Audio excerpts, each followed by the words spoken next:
I don't think we can. No, oh dear. Good For morning, everybody who's just good joining afternoon, us, Alex told and a good day to all. super inappropriate joke. Yeah, Sorry. that one did not make the cut. I'm sorry.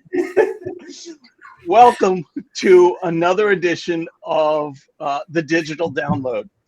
This week on the Digital Download, we're going to have a special guest, Global Sales Management and Transformation Leader, Dr. Grant Van Ulbrich, author of Transforming Sales Management and the Bottom-Up Change Management Model, Scared, So What?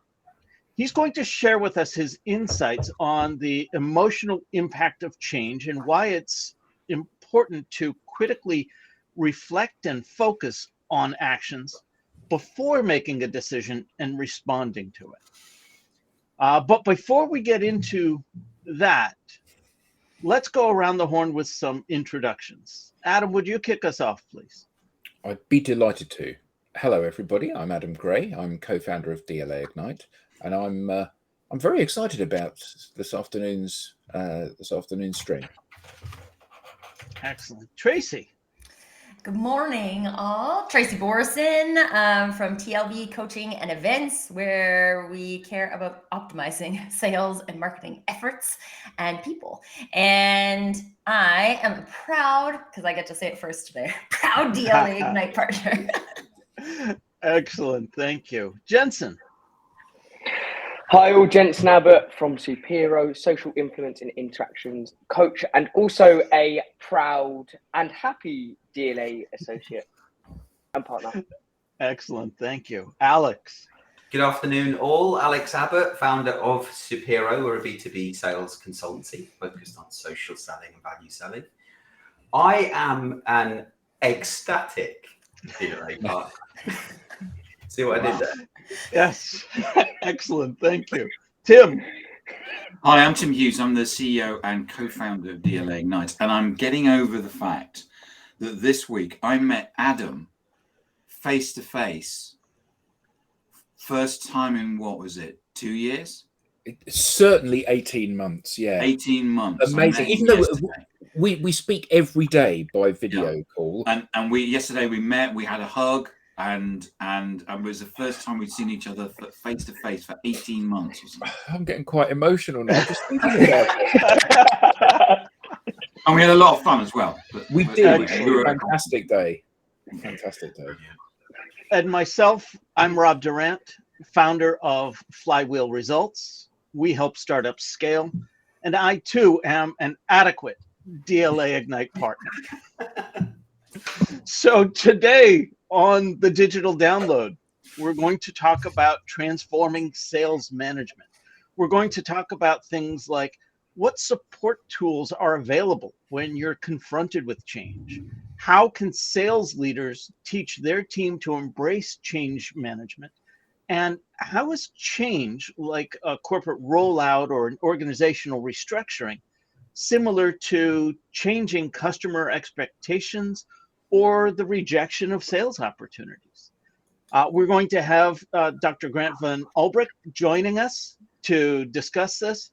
And with that, I will bring him on so he can introduce himself. Grant, welcome. Hi, Grant. Hi, everyone. Wow. This is an amazing day to sit in the backstage and listen to you all. I can tell you that I am significantly cracked up. This is hilarious.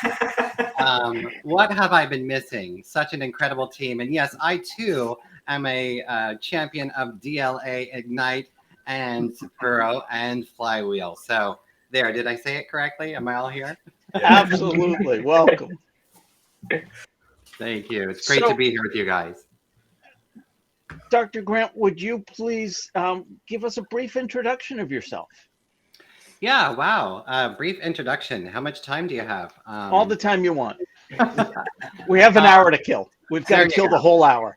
There you go. Well, I am Dr. Grant, as people would say, which is kind of funny to say. I'm still wrapping around that because actually Tuesday of next week, I actually will be walking at Middlesex University to grab my diploma, even though I have that. So it's still relatively new, but so is the professionalization of the sales field, if you think about it. So I'm the first to graduate with a master's in science in sales transformation within my industry here in the cruise and hospitality sector from Middlesex University, and also then to move on to do a doctorate in sales transformation. I work for Royal Caribbean Cruises. I've been with them for over 15 years, and I lead sales transformation and the international global sales teams in how we should be selling based according to sales science and psychology and the way that our sales customers want to be sold to. On top of that, I'm the founder of Scared So What Limited and Community Interest Company, which provides the app and the book for everybody to utilize. And what we're trying to do is to get this methodology out, which is, thank you so much for sharing it there, Scared So What. It's the new app. It is the world's first app for managing personal change. And how do you learn about what is personal change? And then how do you manage it for yourself in real time? So we put that in the palm of your hand. After we've tested it for over 6 years across the world, thousands of people learning that they can learn how to manage personal change for themselves, especially within the sales arena. But it has quickly expanded to our B2B customers, B2C customers, and they've expanded it to their families. We've had children as young as 14 using the app themselves to learn how to manage change for themselves. So it's a good journey. I come from cruise industry, 15 years sailing on board our ships around the world in different positions and roles. And yeah, so it's great to be here with you all today and try to share this new methodology for sales and for everyone, realistically. Excellent. Welcome. Well, thank you for that. And we will put that QR code up again at the end. That leads people to your app, correct? And that Yes, app that's is correct. free? That app is free for all individuals to use? Yes, absolutely. If you're in an organization, if you can buy your employees a cup of coffee, well, guess what? It's less than that. So if you can help to contribute on the journey, then we're in a good space. So starting with that app, let's kick it off with that first question. When we talk about change and change management, what support tools are available when you're confronted with change? Or is even that the right question to start with? Is there maybe a better question that we should start when we're thinking about change? Yeah, absolutely. There is a better question, and we need to go back to the roots of what is personal change. This started on my journey in 2018 when I moved over to London from Miami. And my leadership said, Grant, you need to create the first sales manual for our company.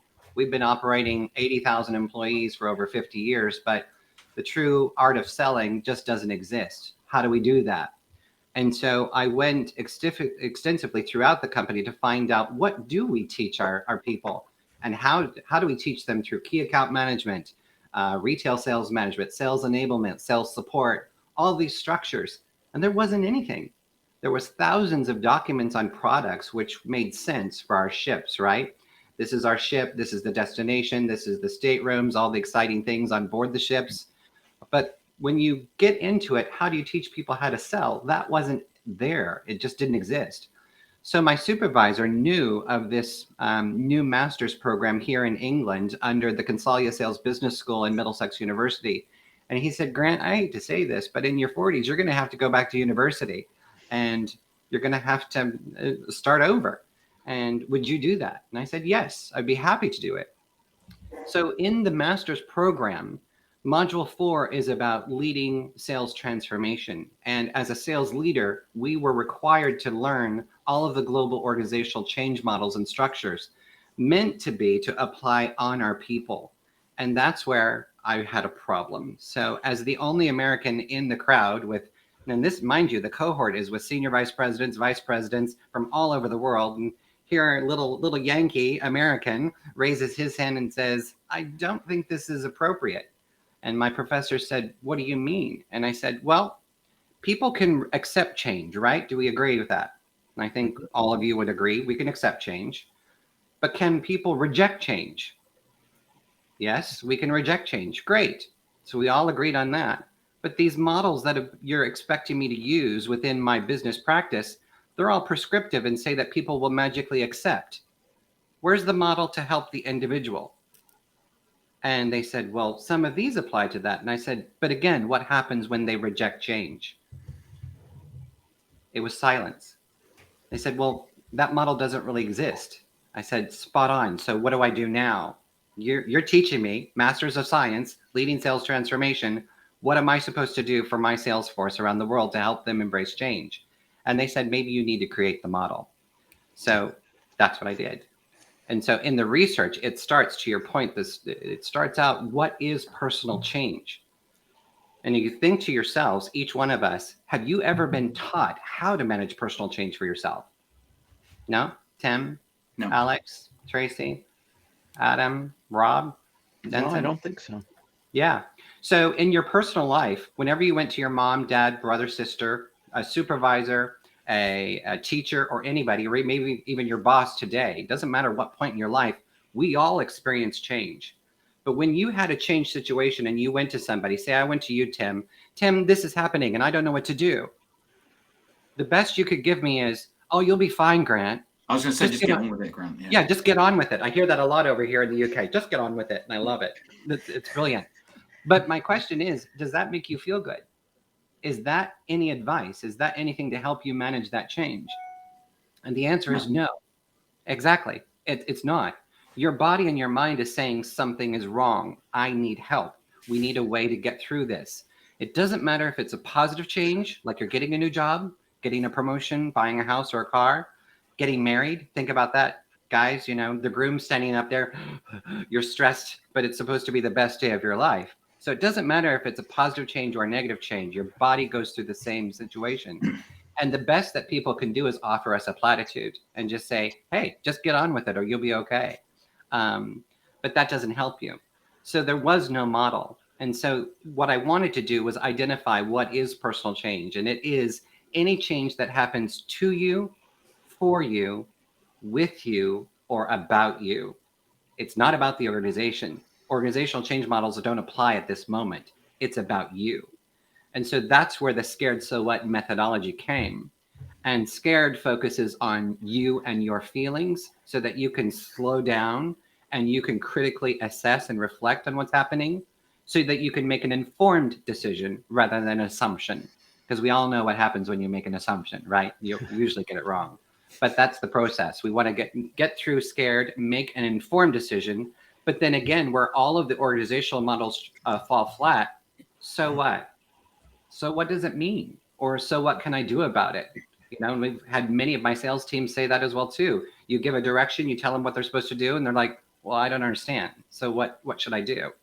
And that's where you create your own so what. What's your strategy? What options could you include? Do you have a way forward? What actions could you take? And can you take ownership? So it's a methodological process. And right now we've put it into an app for you to actually learn what is personal change. You can take a quiz and see in real time your results, where there's an expert telling you what the results mean. And you can then make an informed decision and move on to build your own so what, so that you're making change happen in the way you want. Does that make sense? Yeah, it does. I have a question.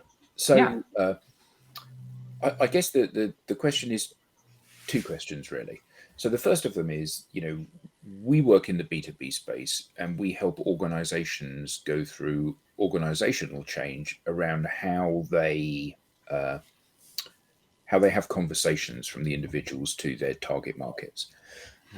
And I guess the part of the change so what thing, you know, you can make an informed decision, but the informed decision ultimately is that the change is going to happen. You're going to be part of it or you're not, which may mean that you stay in the business or you don't. And exactly. That's kind of that's out of our remit, because that's between the business and the individuals that work within the business. Yeah. But the individuals, we're asking them to adopt a different behavior. And you talk about scared. Mm-hmm. We see that with every single person that we train. They are scared because we're asking them to do things that they've not done before. We're asking them to talk about themselves and feelings rather than their job and facts. Yeah. And they see this as a huge risk. So can we use this methodology to help them through the process of embracing the new behaviors that they're going to need to adopt, Not because we tell them to, but because that's what's needed in the modern world. Absolutely. Adam, I'm so glad you said that. And thank you for that, because it's spot on. So again, you think of, let's just go back for a second. Today in your leadership practice, how many of you supervise employees or supervise teams or supervise B2B customers? Yeah. Great. Excellent. Have you ever implemented a change to your teams and then asked them, do you accept this change, Alex? Tim, are you on board with this change? Tracy, can you support this change? Rob, will you be okay with this? And can you help us make this change go forward? Typically, we don't ask those questions. It's the rule of the ballpark. Exactly. As the person who owns the ballpark makes the rules. Exactly. So if I'm functioning, this is where you get into leadership styles as well, too. If I'm a transactional leader, I'm going to tell you what the change is, and you are going to do it. Tracy, your role is this. Rob, your role is this. Tim, you'll do this. And Jensen, you'll do everything else to make sure everybody's involved. Right? Ready? Go. There, I'm a leader. I led. We're all done, and I can pat myself on the back. It's going to go wonderful. Yeah, boss, I got that covered. I'm leading. Good for you. But what happens is you do not know what the employees are saying behind your back or internally because you haven't involved them. And this is where organizational change falls flat. And I know this because I've spoken to some of the great leaders who's created these great models around the world, and they have purpose. Cotter's model, Connor's models as well too, the Sara curve, all of them have relevancy and purpose. It's the piece that's been missing is the individual. And that's where Scared So What comes into play. So what you want to do as a leader is say, right, I'm getting ready to implement a change. Here is the change. This is what it is. But before we go there, I want you to be able to process it and think about it yourself. So now as a leader, I can say, are you surprised about the change? Could you champion this, or are you conflicted by it? What actions do you need to support? What information do you need? And what could we do to help you with the change? Are you receptive or are you rejective toward the change? Could you explore any other options? And what decision have you made? It has to be about the individual who's expected to execute the change on our behalf. Does that make sense? I've got another question. Yeah. So when you were speaking then, I had a bit of an aha moment. Yeah. So I was thinking, I'm leading an organization. There are thousands of people in the organization. What I can't afford to do is to ask all of the individuals within the organization, are you on board with this change or you're not on board with this change? They're just going to get on and do it. But of course, they're not going to get on and do it. So although I haven't got the time to ask all of the individuals, if I don't ask all of the individuals, I forge ahead with the change and nothing happens because they don't embrace it. So actually, I do need to thought. So my question was this, and typically one of the big challenges that we run up against when we're working with individuals is this. I lay out for you what the change program looks like and what the expectation is of you in order to be successful in this new world and the behaviors you need to adopt. And I say, so, Dr. Grant, are you up for this? And you say, yes, I am. And it turns out that you're not. Even though you said you are, even though you think maybe that you are, it turns out that you're not up for it because when you get right down to it, it's a lot more difficult than you thought it was going to be. So how do we embrace that? Or is it you as a leader need to change your approach?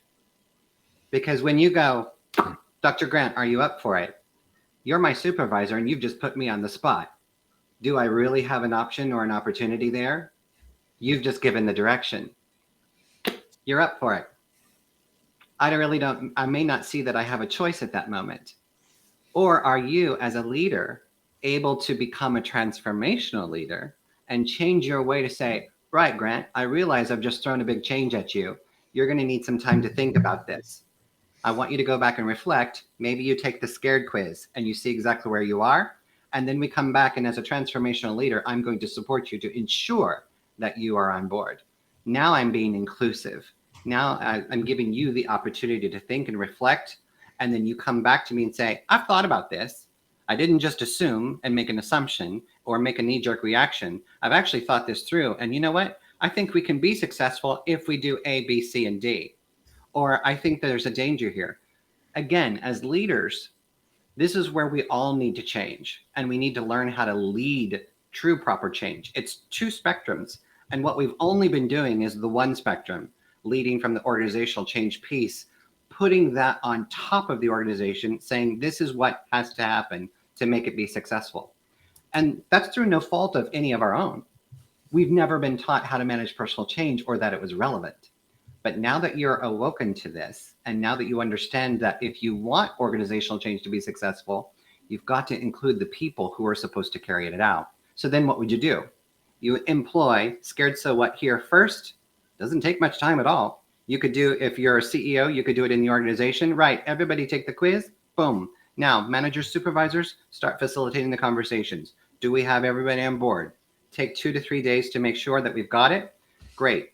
Who's on board? Who's not? Now we move forward. Now you bring the organizational change model and put that into play, but only when you've included people.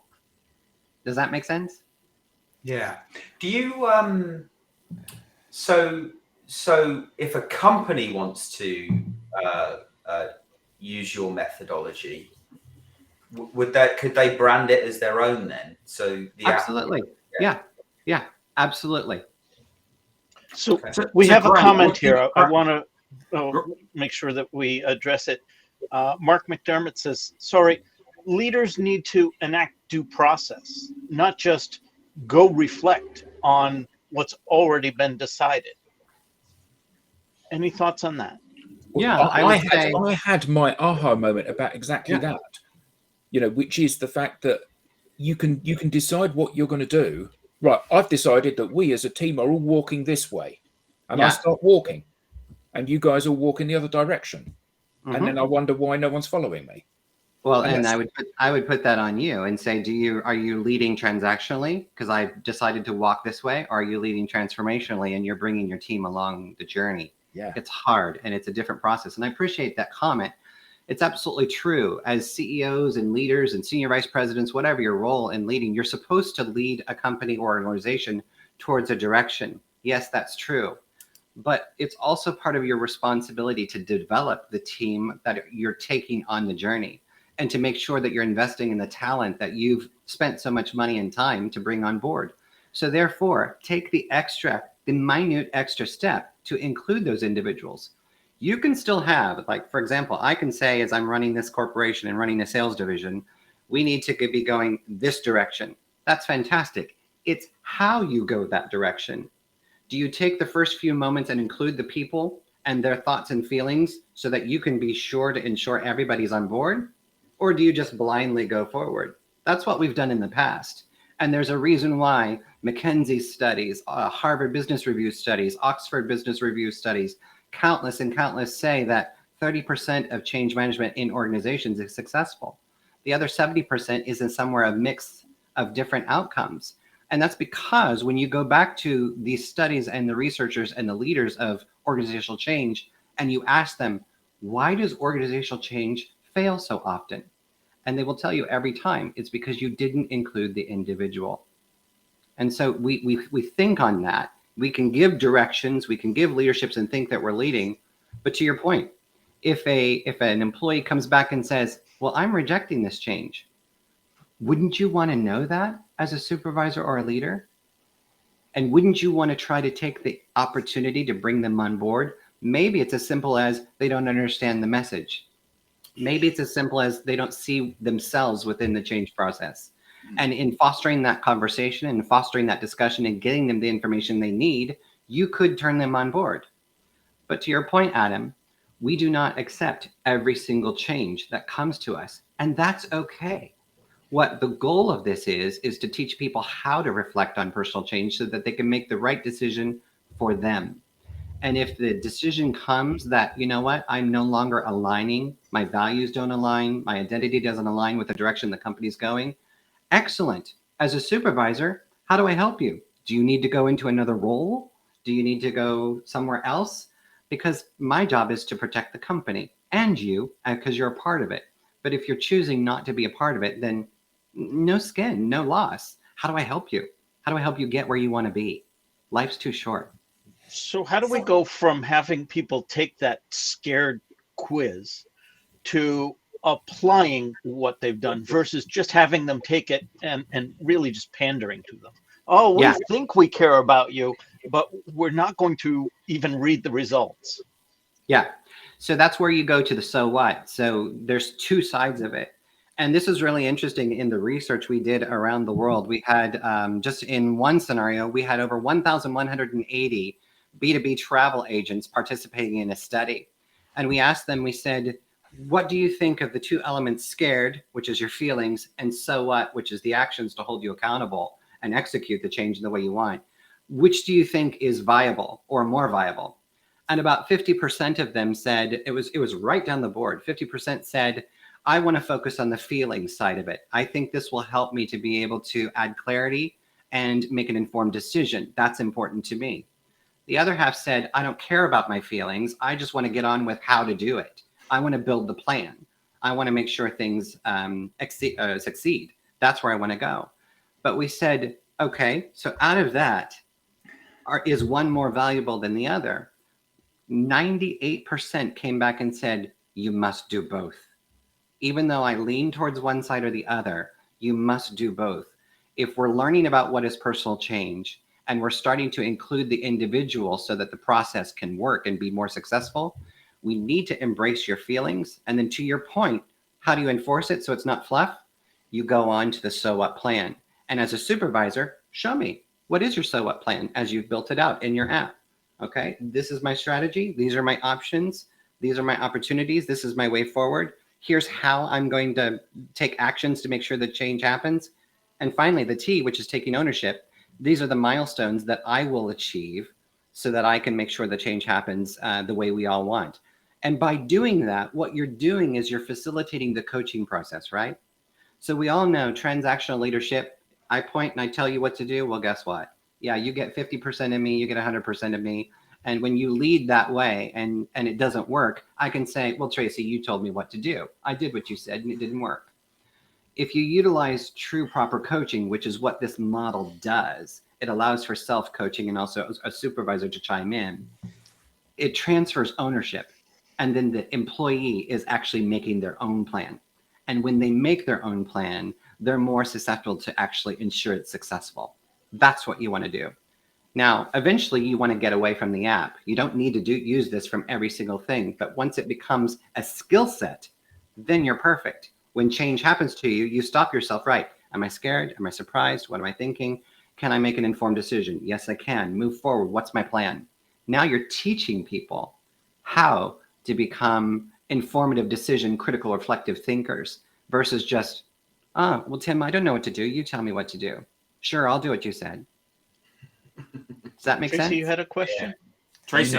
Yeah. Yes, I have a question. So, because to me, this is feeling like almost a like cultural transformation for some organizations. They're going to say, my change management hasn't been productive, so I'm going to try something new. This, I love everything about this, by the way. But I mean, in my experience, I have not, while I've had like some people I would consider good managers, like this skill set is still so new, both from the leadership perspective and from the receiving employee perspective. Yeah. So I like to call it corporate trauma on a employee's perspective of like, do I even tell the truth on this survey that now I'm being told to do if my experience of the organization is that it's transactional, right? Like, yeah. So how does what are the important things in the feel of how this happens, going back to the emotions versus like, it seems easy to just like get an app, do the things, right? That's a very like, so what piece of it. How do we make sure that the feelings part of it, maybe that the feelings part of it is agreed to before we decide to switch our model? Yeah, well, and it's spot on. When I first created this model in the master's, my master's program was a work-based study. So here at Middlesex, what you do is you go each quarter, you learn, and then you go back into your workplace, and that's your research pit. So you're actively building and learning within your organization, making real-world change.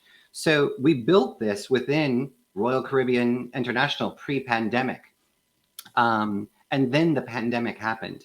And it was so shocking. We were over here in Europe, and our Spanish office, our EMEA teams, we had to close down the Spain office. And as you know, there's a consultation that happens. And so there's a slow process, right, until that happens. Human Resources said, Grant, you've built this model in your master's. Can you now start teaching it to everybody? Because people are literally freaking out. They don't know what to do. And we expect everyone's going to completely check out and leave. So we need them to do their work until we do close down and leave. But there's a feelings part that we've got to manage somehow. We don't know how to do that.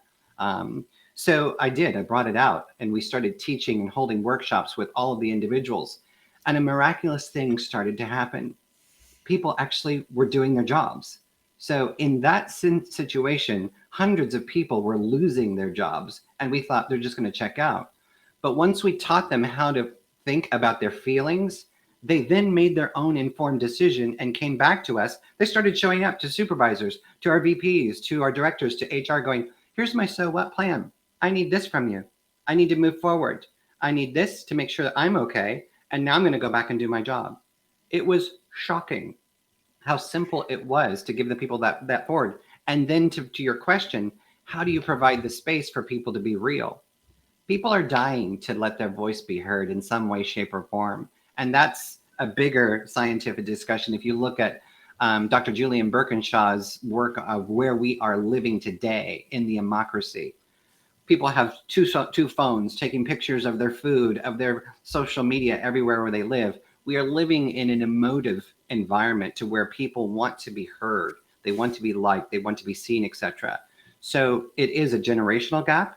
It's happening more so with the younger generation. People my age and a little bit older are a little hesitant to be all this touchy-feely, etc. But we're smart enough to recognize that we have to hit people at where they are today. So in doing this across our organization and with our B2B customers, our travel agents here at Royal Caribbean, we found that once you gave people a platform and a methodology to speak constructively about their feelings, it was relatively simple. And then you knew the process as supervisors and leaders to say, right, they're following the model. So they're not going away, assuming, making ill-gotten decisions. They're actually clearly reflecting right in front of me. This is brilliant. I can lead with this because now I can lead with real facts and real information versus, to your point, Adam, Grant, go do it. You're not on board. Ooh, surprise. I know you're on board right here with me. Yeah. Sorry, can I just ask one more follow-up question before Alex? But do you think that was successful for Royal Caribbean? Because Royal Caribbean from the start was like the problem we need to solve is that we need to get the emotions out of the employees and deal with that. Because I think a lot of times when it comes to apps and things like that, people are like, okay, this is an easy way to fix a problem. But if you don't have that, we're using this because we want to learn the emotions of the employees related to this change. If you act like you can collect all that information, but if at the top level you don't care, then I just see that as a potential break point. And if there's a way to kind of, I don't know, is there like a difference you've seen in like organizations who are open to thinking, talking this way, embracing emotions versus ones that are just like, they're almost built to be transactional? And in that case, what do we do? Yeah, and you're absolutely right. It's interesting. I don't think it was a case at Royal because Royal didn't know what I was eventually going to build, right? And none of us knew the global pandemic was going to happen. But in our industry, we had 62 plus ships, a multi-billion-dollar industry that went to zero revenue in one day, completely shut down for 2 years, not an instance of a penny. So it was all about emotions then.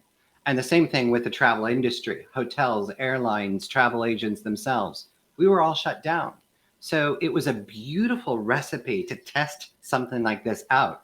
People's emotions, people were scared. People were fearful for their jobs, for their livelihoods, for their communities. So it was almost the best scenario to test something like this out. But to your point, you're absolutely right. Not every organization is ready to become transformational, although it's a buzzword and it's a great buzzword. What some people really want to do is just change and just move things along. Are we really, as a major organization, ready to hear people's thoughts and opinions? And you're right, maybe they're not. But what I can say is I'm very thankful that Royal Caribbean was very supportive. All of the individual travel agencies are different companies, if you can understand from that perspective. Thousands of different business units and business understandings, they embrace the journey as well too, because people were struggling and we've never been taught how to do this. So if you give them a mechanism and a tool and give them the freedom to say, try and think new, it might help you and it might not. And that's okay. If your expectation is you're just trying to help facilitate conversations, then you're in the right perspective. Now, going forward, will every corporation embrace this? Absolutely not. You're so right, Tracy. You can see through leadership if they're not really championing or supporting their people. And from my perspective, as the founder and the CEO of Scared So What, I won't give you the model if I don't believe that it's you have the integrity to back it up. I don't care what you pay. You're just not getting it. But if you are open and you're willing to invest in your employees and you want to teach them a new skill set that can possibly transform their lives and your business at the same point, then I'm on board, 100%. So, for a business and an organization that is, making a decision to do some sort of change, transformational change that requires people to come along, how much of the success of that transformation is going to be based on the individuals using the app versus increasing the skills of the leadership team in order to then drive that change? Yeah. Well, if you look at existing change processes today, again, the global statistics will tell you that 30% of organizational change is successful. That's after decades of research and facilitations of the global models that are out there. They also confirm that the reason it's not successful is because the individual hasn't been taken along the journey. Now, I take that a step further. With Scared So What, the supervisors haven't been taken on the journey either. And actually, none of us have. As I just said to you earlier and asked you point blank, have any of you been taught how to manage personal change? And I think we all collectively agree, no. So to your point, Tracy, this is a cultural shift. And if I think of what is my purpose in life now, if I can leave behind a legacy that we taught people how to manage personal change for themselves, that is huge. You think of the school bully who has a change situation and doesn't know how to deal with it. They react the only way they know. And if you don't give them a mechanism for dealing with change, then they're not going to change. That bully grows up and gets into business, gets into life, and remains the same bully that they are in leading in transactional leadership styles. I'm hoping we can transform generations and cultures if they learn how to think this through. But Alex, to your point, the supervisors have got to come, this has to be a top-down approach. Supervisors have to learn it, understand the validity behind it, and the benefits behind it. If you want organizational change to be successful, that you're aware, right? Being woke, now that you're aware, the individual has importance to your change success. So therefore, give them the tools and the processes to learn about it, but you must be able to go along the journey because supervisors and leaders must use a coaching practice if you want to be a development society and a development culture. If you want to be transactional, then just stay the way you are. You're not going to grow. You might grow a little bit, but you'll be left behind. And other than buying your book, obviously, what does one do to get those skills? It's hard, right? Being the first. So what I've done is, and to Tracy, to your point, this research that we've done in getting this throughout Royal and to all of our travel agents, it was an Excel-based form. So Scared is a quiz. And it started out with 30 questions in an Excel-based.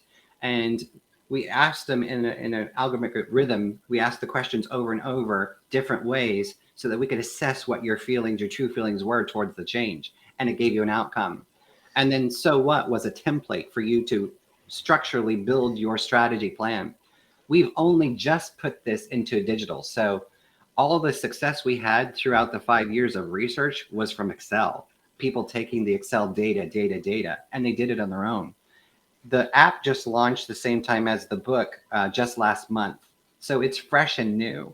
And I've made the app, Alex, free for every individual who can access and to download it. It's free for you to use. Just take it and learn. In the app, you will learn about what is personal change. Then you will have the scared quiz that you can take over and over again and save them. You can see your results. And as you click on your results, it explains what each answer means. And from there, it guides you to build your own so what plan. That's the structure as it is today for individuals. For organizations, you can take it as well too, but I control the gateway to Tracy's points. You need to speak with me and I will do an assessment with you and your leadership first on if I believe you're ready. Because I'm not going to just give it to a company that wants to just push this through as platitudes. If you don't believe in it, then good luck. There's nothing else out there. So I want to hold them accountable that way. And then I will help them to instill this cultural transformation into their organization. So you do have the book. It's all there. And the book leads you to the app as well too. And actively what I'm doing now is with my development team, we're making a business version as well too, so that it will have a lot of more capabilities on reporting, processes, sharing. I want the ability for an employee to be able to take a quiz and share it with their supervisor and then have a real so what discussion. And maybe they can collaboratively build a so what plan as a team. So that's where the app is going to go next for businesses to use and to grow. But somebody has to start, and unfortunately it's me. So this is the birth of something new. Dr. Grant, I'm going to put the cynic's hat on for a moment, if I may. Please do. So I hear all of this. Let's listen to our employees' feelings. It feels very woo-woo. At the end of the scared quiz, do we stand around and sing Kumbaya? Yeah. But the empirical part, where you're telling me more than 2 out of 3 change management programs fail. Now you've got my attention. Mm-hmm. What can I expect by employing this methodology versus just going right into any other change management? Yeah. What you will see is you're going to see transparency start to happen when you utilize both. And my research proved that you've got to do both pieces together, especially within organizations. For individuals, you can take it and learn the methodology on your own. And that's the way the app has been designed to help you enable and stay enacted so you can continue to learn your journey. But within an organizational, you still need organizational change models to execute change transformation. It has to happen. But if you want more than 30% to be successful, you've got to include the individuals. And that's where all the research guides us. And in doing so, when we built this out here at Royal Caribbean, we also engaged our leaders of change management. And talk about a conflict themselves. They're like, who's this guy in sales school going to tell change management what to do? We've got the ad car. We've got the pro ski. We've got the John Cotter. We know how to do this. We've gone to school. This is our degree. Fortunately, I can say our leaders and directors of those programs were very open. And I said, could you work with me on the data and the real world people to see if there's a merge? I'm forecasting a merge has to happen in order for this to be successful. And they did. And so we embraced it together. And we could see that, as I just shared with you during the pandemic, we had humongous change management processes that had to happen. Restructure, transition, layoffs, all of those pieces had to happen. And when we put Scared So What and the organizational change models together, we saw success in almost every facet. So I would say it brings transparency to your point. If you want to include the individuals, if you want change to be successful, then you need to be a little bit brave and bring people along on the journey. Matthew Lampy asks, within your model, what does ongoing feedback look like? For example, someone may be all in at the start of a change process, but partway through have hesitation. Absolutely. And that's a great point, Matthew. Thanks for that. So this is where the responsibility, as I was just talking with Alex, I'm not just going to give this to every company and say, yeah, go ahead and go. This is where the leadership has to be responsible and understand how does the model work and how does the process work. And so if you've got a person, let's say you've initiated a change and they've done the scared quiz and the quiz shows green, favorable, great. You have a conversation with them. You're having a coaching conversation. You still have to do your job as a leader and coach them through that process to make sure, to Adam's point, you say you're on board, Now you've actually got a visual representation to confirm that your feelings are visual. How do you continue to feel? Can we move forward on your so what plan? And where you hold them accountable so that it doesn't filter out is that so what plan. So if I'm a supervisor, I would go, Rob, show me your so what plan to this. All right, this is your strategy. These are your options. Great. You've got a good way forward. Have you thought about this? Could you include this into your strategy? What will you use for your milestones to take ownership? So again, the way the tool works is it ties you into the individual you're working for on a critical reflection journey versus just assumption. So that way I can hold you accountable and I can help you to be accountable yourself. Does that make sense? I think so, yeah. So you brought this to us in the context of transforming sales management. Yeah. There's nothing specific to sales about this, is there? You're right. And that's where it's evolved. So I am a director of sales transformation and a doctor in this field. And it has started, this was all born in sales because what we wanted to find out was salespeople experience constant bouts of change. And as leaders before me even go to school, I never thought about that as a leader. I just was a transactional leader. And I said, my sales teams are supposed to do this. This is your quota. This is your KPIs. These are your targets. Go ahead and hit it. And this is what you're supposed to go do. But you don't reflect as a leader on the change that happens to a salesperson. That salesperson is caught in between two worlds. You've got the organization that they represent, the revenue management teams, the marketing teams, the KPIs that come at them. So it's all coming one direction. But then you also have the B2B customers that are coming the other direction. What happens when the agent is ghosted? What happens when they can't get responses? What happens when the deal falls through? What happens when the negotiation structure falls through? What happens when the finance falls through? So you've got a salesperson representing two entities, not just one. And that is a constant ping pong of change. And you bet it's personal because those people's livelihoods are on the line. Their bonuses, their structures, everything to pay to take care of their families. And as supervisors, we don't really think about that. And that's where this master's program really woke us up and said, if you're going to lead sales, and if you want to transition and transform sales, you've got to learn this skill set and you've got to be able to apply it at your work and your methodology. Shouldn't this be something that is on the radar of the change management companies? Because often leaders want to buy a package of change, don't they? I'm going to go to one of the big four, or I'm going to go to a sales transformation consultancy, and I'm going to get them to change how people sell or the organization to change.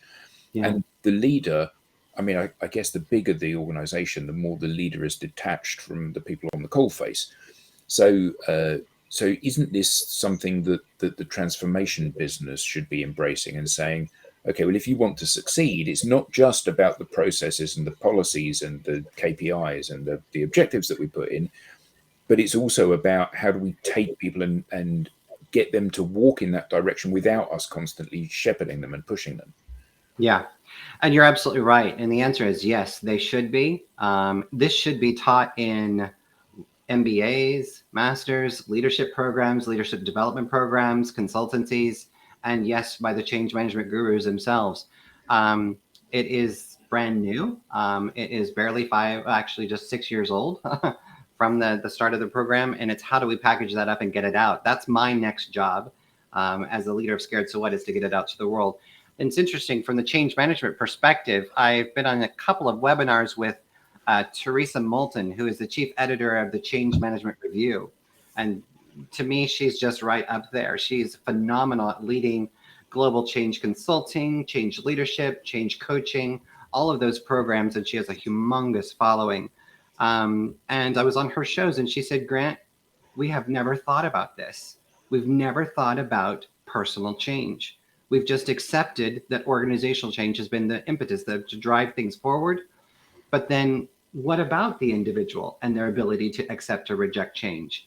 She says, what I think you are doing is you're awakening a sleeping giant. And she champions, she's like, this has got to be a movement. So it's, as I said earlier, it's kind of unfortunate to be the first, but it is fortunate to be the first. And I hope that this eventually does become part of leadership programs, coaching programs, change management consultancy, human resources. It surely should become part of leadership. And actually, if I want to be honest with you, it should go to universities and schools. Children, young people. Again, we had travel agents giving this to their family members, and children as young as 14 were utilizing it, saying, Mom, Dad, this is my so what plan. And it floored me. Yes, this was born in sales. I had no idea that it would be expansive to just about anybody and everybody. But yet we all have a common thing tied to us, change. And we all will experience it every day of our lives. So you're witnessing it kind of at its birth. How large of a scope must the change be to implement this? For example, going back to the sales department, new fiscal year, new quotas. Wait, let's take a moment and examine scared so what. How do you feel about the change in quota or the change in coffee vendor in the break room? I'm exaggerating, but you understand. But you're not, and honestly, it's true.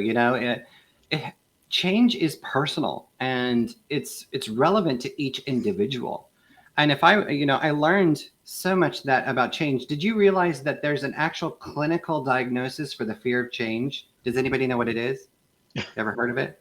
Metathesiophobia. So it's real. What was it again, Grant? Sorry. Metathesiophobia. Right. So it's a clinical diagnosis of people who have a compulsive fear of change, any change. And it was shocking to learn that in each and every one of us, we have you will hear people say, oh, why do people reject change so much?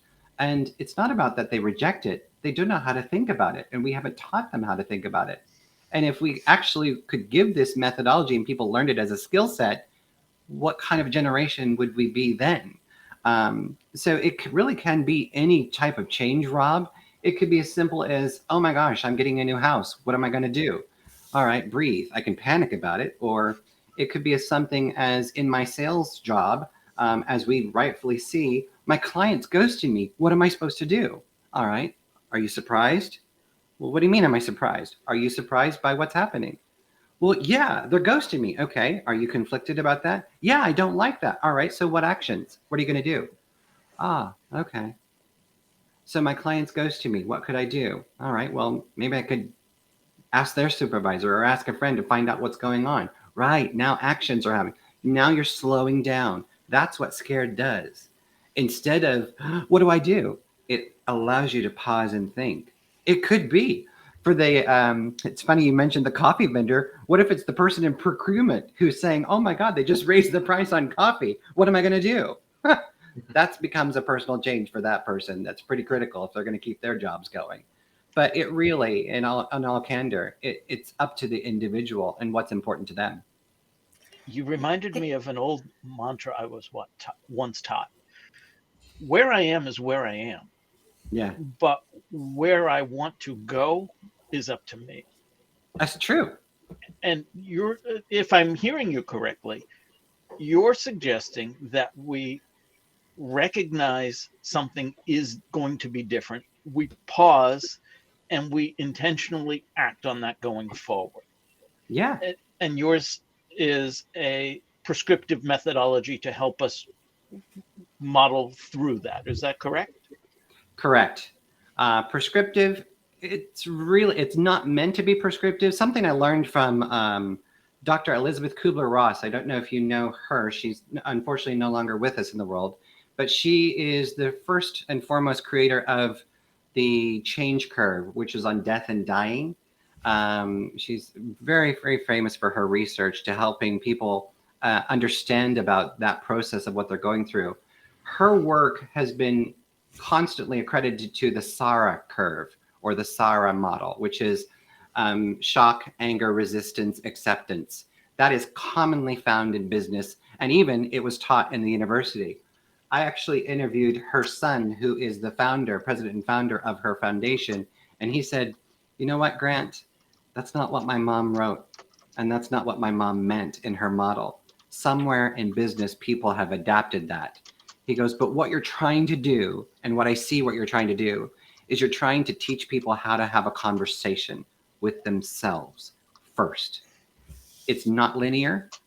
Our minds are not linear. We're scattered in the way we think. We go back and forth. We go up with positive energy, down with negative energy. We're all over the place. That's what Scared is designed to do, is to give you a framework. You bounce around within it. But if you do, hopefully you will come out with an informed decision versus an assumptive one. Does that make sense? Absolutely. Yeah. There you go. I know we have just about 5 minutes left. So, Dr. Grant, I'm going to do two things. I'm going to first put the QR code for the app. Anyone that's interested in the app can download that. And second, I'm going to ask you to, yes, thank you, Tim. Shameless plug, Tim. Thank you. Woohoo! Second, I'm going to ask you to help us wrap up the thoughts here. What would you like people that have been viewing to walk away with, to think about, and also how can they get in touch with you? Absolutely. And thank you all. Thanks to each and every one of you for allowing us to have the voice to be here today to share this. I really truly think that we're on a movement to help the world transform their thinking. And as this was born in sales, and I realized that probably the most of our customers and listeners here are from sales, I implore you to learn this methodology. If you can learn to embrace true transformation for people, and you want to change your business practice, then you need to include the individuals along the journey. And as Tracy rightfully said, this can't be fake. And people will know instantly if you don't support this. This is not a process you want to be playing with to see if you can add something to your teams. You have to want to change your practice and develop your team members along the way. So this applies to anybody and everybody. The app is free for individuals for use. If you want it within your organization, reach out to me, let me know. If you just go to scaredsowhat.com, all of my information is there. You can even get the book, my new book, Transforming Sales Management, at a 20% discount when you buy it there. There's a code for you. And you can also stay in touch with me.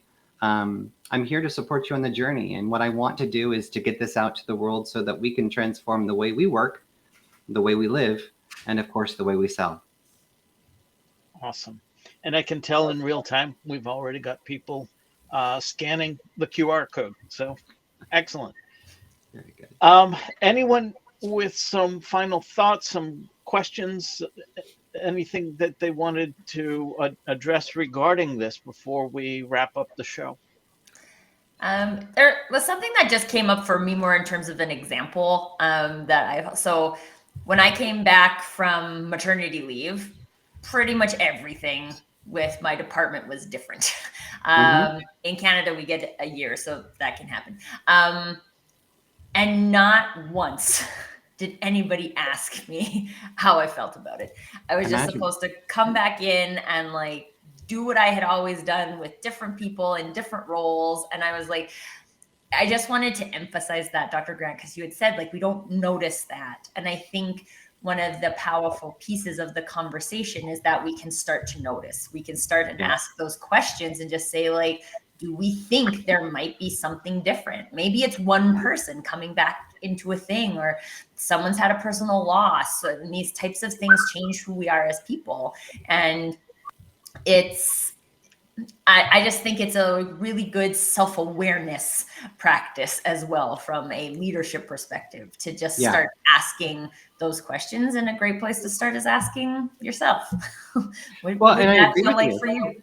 Yeah, I so agree with you, because you know what? If your feelings are important, well, guess what? Your employees' feelings are important as well, too. And if somebody's been gone for a year, I hope you would walk through and actually make an appointment or make an attempt to say hi to them and see what they need. But you're so right. Gone are the days of the old machismo thoughts that, we can't talk about feelings. That's not where we live today. Again, living in a democracy, it's all about emotions. People want to be heard. They want to be seen. They want to talk. And the sooner we and leaders as business embrace that, the better our companies are going to be. On that note, thank you all for those that wanted to be seen, wanted to be heard. Thank you to the guests, to the audience for contributing. Dr. Grant, thank you so much for your contribution today. An awesome discussion. If you enjoyed the day, if you have something to say, if you want to be a part of the digital download, we are always looking for new guests with brilliant perspectives like Dr. Grant. We have a QR code on screen here where you can find the Be Our Guest form on our website. Thank you again, Dr. Grant. We've again run out of time, so we've been cut off, but I wanted to thank all of the panelists, again, the audience, and most especially you, Dr. Grant. It's been an amazing edition of the Digital Download. Thank you so much. Thank Team, let's stay Thank connected. you. Take care.